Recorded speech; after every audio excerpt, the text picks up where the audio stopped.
కీసర మండలం అంబేద్కర్ సంఘం అధ్యక్షుడు కొమ్ము సుదర్శన్, ప్రధాన కార్యదర్శి తొడుం శ్రీనివాస్ అధ్యక్షతన ఘనంగా భారత రాజ్యాంగ 75వ దినోత్సవ వేడుకలు జరిపారు. భారతదేశంలో ఎలాంటి వివక్షకు తావు లేకుండా అందరికీ అన్ని రంగాల్లో సమాన అవకాశాలు వస్తున్నాయంటే అది రాజ్యాంగం గొప్పతనమే. ఈ ప్రపంచంలో పలు దేశాలు తమ రాజ్యాంగానికి తగ్గట్టు నడుస్తున్నాయి. మరికొన్ని తమ మత ఆచారాల ఆధారంగా పాలించబడుతున్నాయి. అతిపెద్ద ప్రజాస్వామ్య దేశమైన భారత్లోని మన రాజ్యాంగానికి ప్రత్యేక గుర్తింపు ఉంది. అందరినీ సమానంగా చూడాలని, అందరికీ అవకాశాలు ఇవ్వాలని, ఏ వ్యక్తి అయినా తనకు నచ్చిన మతాన్ని స్వీకరించవచ్చని, ఎవరికైనా ప్రశ్నించే హక్కు ఉంటుందని, ఎవరైనా రాజకీయాల్లోకి వచ్చి అధికారాన్ని చేపట్టవచ్చని, ఇలా అనేక హక్కులను కూడా రాజ్యాంగం ద్వారా కల్పించినవే. రాజ్యాంగం రాయడం వల్లనే వ్యవస్థ, ఈ పాలన ఈరోజు పంచాయతీ నుంచి పార్లమెంటు వరకు ఒక విధి విధానంలో నడుస్తుంది.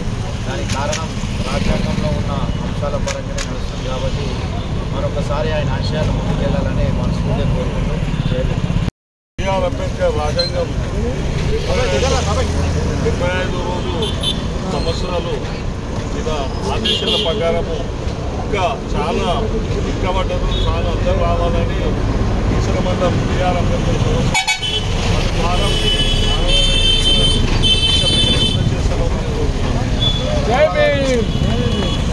రాజ్యాంగం రచించిన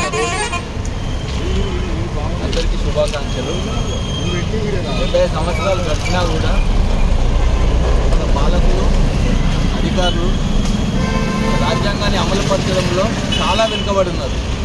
ఆ కారణంతో ప్రతి సామాజిక వర్గం మనం ఇంకా వెనుకబడితనంగానే ఉండిపోవాల్సి వస్తుంది. ప్రతి వారం జ్ఞానమాల వేయడం కాదు, కానీ ఆయనకు ఒక అమూల్యమైన రోజు ఏంటంటే ఒక్కటన్నా ఒక వారానికి అమలు చేసి చూపించాలి మన కమిటీ సభ్యులు. మన ఈ బస్ స్టాపులనే ఉన్నాము, కనీసం పూలదండ కాడికి వెళ్ళి మొదలు పెడితే ఇక్కడ అమలు అయితే లేదు. నిజంగా అమలు అయితే అందరూ కూడా మనకు బాగుపడే అవకాశం ఉంటుంది. రాజ్యాంగం రాసినటువంటి దాంట్లో ఉన్నటువంటి ఏవైతే ఉన్నాయో చట్టాలను అమలు చేయడానికి దానికి పాటుపడి వెంబడదలిగి మన కమిటీ సభ్యులు ఆయనకు నిజమైన నివాళులు అర్పించిన రోజు ఉంటుంది. నిజమైన ఆయనకు శుభాకాంక్షలు తెలిపిన రోజు అనేది జరుగుతుంది. మనం పండుగలు చేసుకోవడమే కాదు, కానీ ఆయన పండుగలు అంటే ఆయన రాసిన రాజ్యాంగాన్ని అమలు చేయడమే పండుగ. అమలు చేయడానికి ప్రతి ఒక్కరు కృషి చేయాలని, అందరూ ముందుండాలి ఆ విషయంలో అనేది నా యొక్క అభిప్రాయం. నేడు కీసర మండల అంబేద్కర్ సంఘం అధ్యక్షుడు గారు, అలాగే జనరల్ సెక్రటరీ తొడుం శ్రీనివాస్ గారి ఆధ్వర్యంలో భారత రాజ్యాంగం అమల్లోకి వచ్చి 70 సంవత్సరాల పూర్తి సందర్భంగా ఈ యొక్క నివాళులు అర్పించడం శుభపరిణామం. ఇందుకు అందరూ కూడా ఒకసారి బాబాసాహెబ్ స్మరించుకుంటూ జై భీమ్, జై భీమ్, జై భీమ్, జై భీమ్. మనము 70 స్వతంత్ర భారతదేశంలో ఉన్నప్పటికీ భారత రాజ్యాంగం అమల్లోకి వచ్చి 70 సంవత్సరాలు పూర్తి చేసినా కూడా మనము స్వేచ్ఛా స్వతంత్ర భారతదేశంలో చాలా వరకు దూరంగా ఉన్నామని చెప్పి అనుకుంటా ఉన్నాం.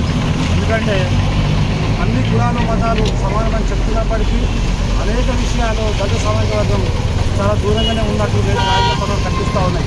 కాబట్టి మనమందరం కూడా మరింత జ్ఞానోదయం తెచ్చుకోవాలి, మరింత జ్ఞానవంతులు కావాలి. ఆ అంబేద్కర్ గారి కోసం మనం ఏదైతే జ్ఞానం వల్ల చేస్తూ ఉన్నామో ఆ జ్ఞాన కార్యక్రమాన్ని మరింత వృద్ధి చేసుకోవాలని చెప్పేసి నేను ఒక సూచప్రాయంగా చెప్తా ఉన్నాను. ఎందుకంటే ఆ రోజు ఈ అంబేద్కర్ గారే భారతదేశంలో ఉండకపోతే, ఈ రాజ్యాంగం కనుక ఆయన రాయితీ ఉండకపోతే ఈరోజు మనం ఏ ఉండగలమో మనం అందరం ఒకసారి ఆలోచన చేసుకోవాలి.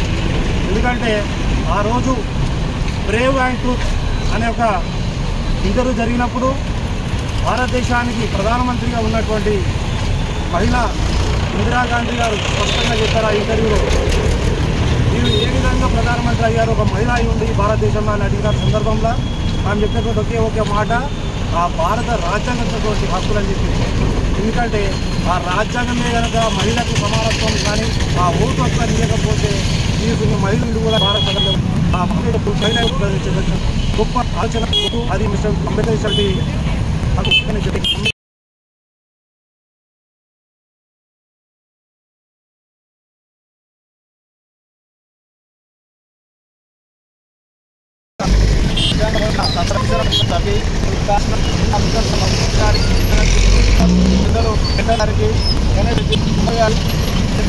శుభాకాంక్షలు. ఈరోజు భారత నవంబర్ 26 మనం కొత్త రాష్ట్రాన్ని మొదలు తెచ్చిన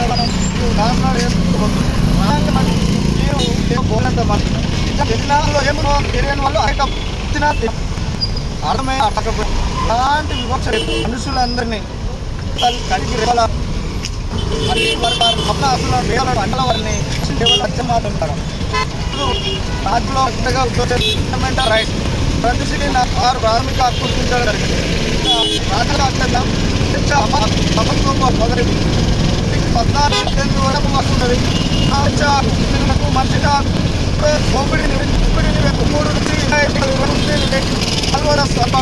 20 ఆర్టికల్స్ 20 వరది సాంస్కృతిక విద్యా హక్కు 20 నుంచి 30 వరకు రాజ్యాంగ పౌరులందరికీ రాజ్యాంగ ఇది 30 నుంచి వరకు రాజ్యాంగ ఉంటుంది. మిత్రులారా అన్ని భారత రాజ్యాంగంలో గౌరవ డాక్టర్ అంబేద్కర్ పోరాడింది.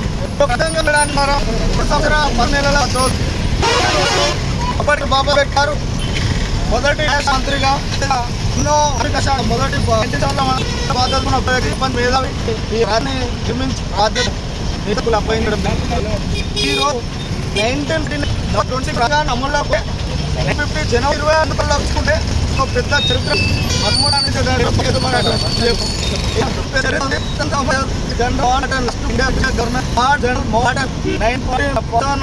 9 వచ్చిందనమాట లాస్ట్ గవర్నర్. ఏదంటే